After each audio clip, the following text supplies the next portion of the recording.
Selamat malam teman-teman. Ya, ini kita bincang-bincang selama ini sejarah. Sekarang kita mau ngomong-ngomong masalah nasihat baik dari Sunan Derajat, teman-teman. Jadi Sunan Derajat itu tidak menempatkan sholat di urutan pertama. Jangan kaget ya. Sunan Derajat itu menempatkan sholat di urutan ke-6. Pengen tahu? Ya, kita kupas satu persatu. Yang pertama itu, beliau menekankan kita itu untuk membangun resep asing sasomo. Jadi membuat orang lain senang. Pengertiannya bukan berarti terus menyenangkan setiap orang. Kita kan nggak mampu menyenangkan siapa orang, tapi kita berusaha untuk membuat orang lain itu senang. Artinya banyak senyum, berbuat yang baik gitu, sama tetangga rukun, sama teman-temannya baik gitu. Itu yang penting pertama. Jadi kita itu sebagai makhluk sosial, Allah menurunkan kita di dunia itu pertama kali adalah kita itu disuruh baik sama orang, karena itulah yang menjaga dunia. Mamayu ayuning bawono. Yang kedua itu adalah kita itu harus bersukaria. Maksudnya bukan lupa ya, tapi nggak boleh sedih. Allah tidak suka kita bersedih, berarti kita itu suudzon kepadanya, bahwa semua takdir yang ditimpakan kepada kita itu hal yang baik.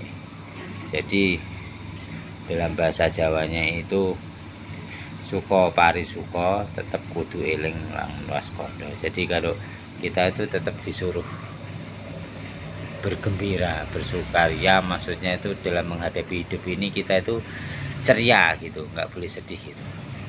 Tapi tetap harus ingat dan waspada, artinya jangan lupa diri gitu. Jadi makanya Rasulullah sendiri kan tidak pernah tertawa terbahak-bahak, tapi hanya tersenyum gitu ya kan. Nah gitu, jadi kita harus senang, gembira dengan takdirnya Allah, walaupun itu mungkin susah bagi kita, tapi kita tetap baik sangka pada Allah. Jadi yang pertama baik sama orang, yang kedua kita itu suka pari suka tetap kudu eling nono sodo ya kan. Dan nomor 3 itu adalah penting buat diri sendiri dan juga orang-orang di sekitar kita, yaitu dalam laksitaning subroto tanyipto pringgo bayaning lamah. Jadi dalam mencapai cita-cita itu kita tidak boleh takut dengan halangan rintangan gitu. Jadi harus gigih memperjuangkan apa yang kita cita-citakan. Karena itu nanti akan berguna buat kita sendiri dan orang-orang yang kita cintai begitu. Yang ketiga. Yang keempat, meper hardaning poncondriyo. Artinya meper itu menekan ya, menekan hardaning poncondriyo itu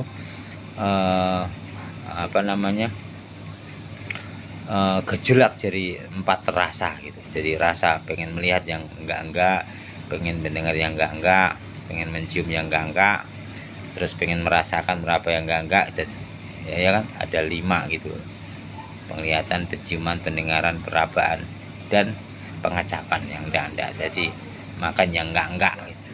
Jadi ada aturannya itu demi kesehatan kita juga gitu. Jadi meper hadaring poncondriyo, melihat yang enggak biar hati kita itu berjernih itu, mendengar yang enggak biar tidak suka menggibah dan sebagainya. Terus mulut ini juga bicara yang enggak. Nah, kemudian setelah memperhatikan poncondriyo itu, kita pada tahap dimana kita itu penyucian diri, yaitu dengan hening dan henung. Jadi menenangkan badan, hening itu menenangkan hening tanpa suara gitu di dalam diri kita gitu, tanpa suara. Jadi diamkanlah badanmu, diamkanlah lisanmu, hening dan henung, pusatkan itu namanya henung, pusatkan kepada satu titik ketenangan gitu. Nah, nanti ada yang menambahi dengan hening henung, akhirnya menang gitu kan. Kita akan menang. Nah, baru yang keenam itu yang diajarkan oleh Sunan Derajat adalah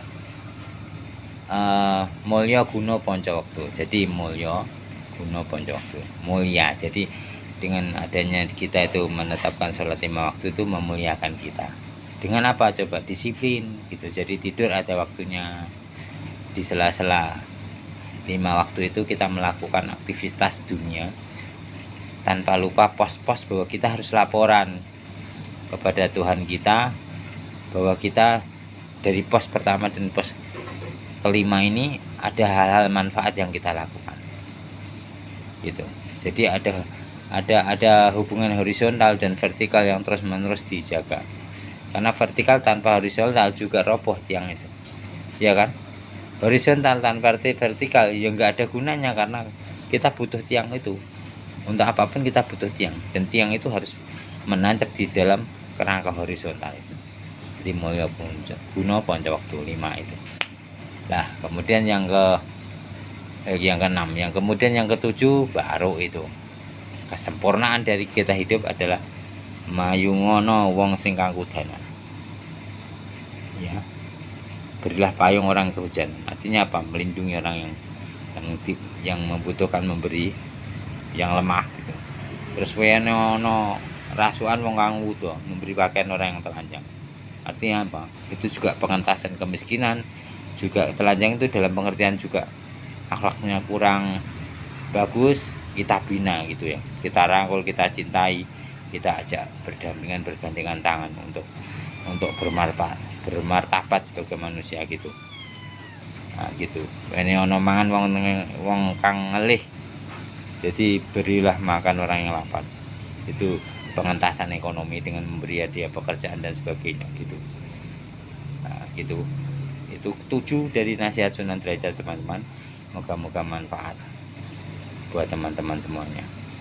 Salam